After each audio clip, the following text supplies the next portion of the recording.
Okay, so ngayon mga idol, habang tinitesting ko itong dinala sa akin na amplifier, itong Concert TB502H.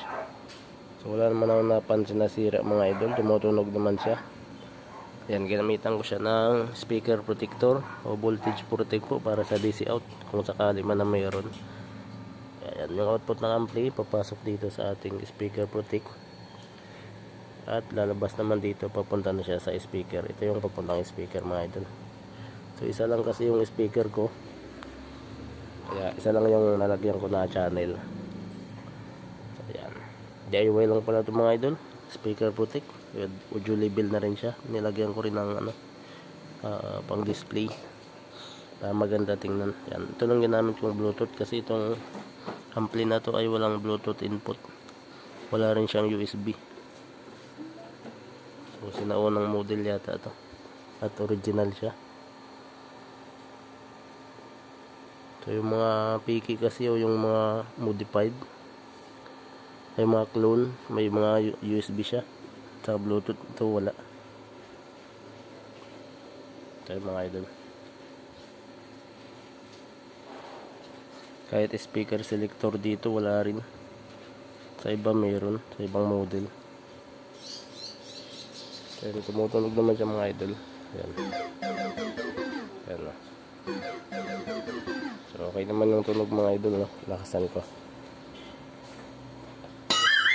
So ayan mga idol. Huwag yan, wag. Ayan. Awesome. So yan. Awesome. So itong i-fix lang yung ginagamit ko mga idol, no? Kasi Gunshot. Okay? yan. Okay naman yung tunog mga idol. Okay. So wala kasi siyang, wala akong extra cellphone pang bluetooth, kaya yun lang ginamit ko, speaker. So ilipat natin yung positive sa kabilang channel. Tingnan ulit natin mga idol. Hindi ito naayos pagsuksok kabila, maluwag kasi yung wire nya.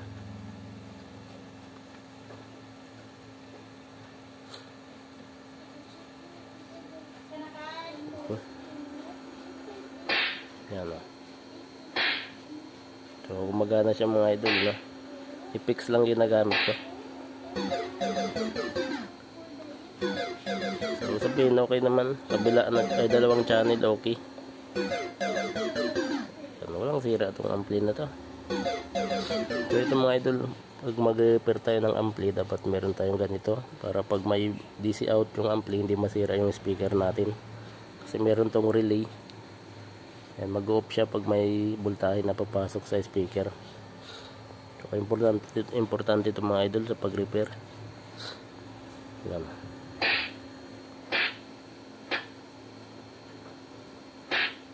Sabihin, walang sira, okay naman.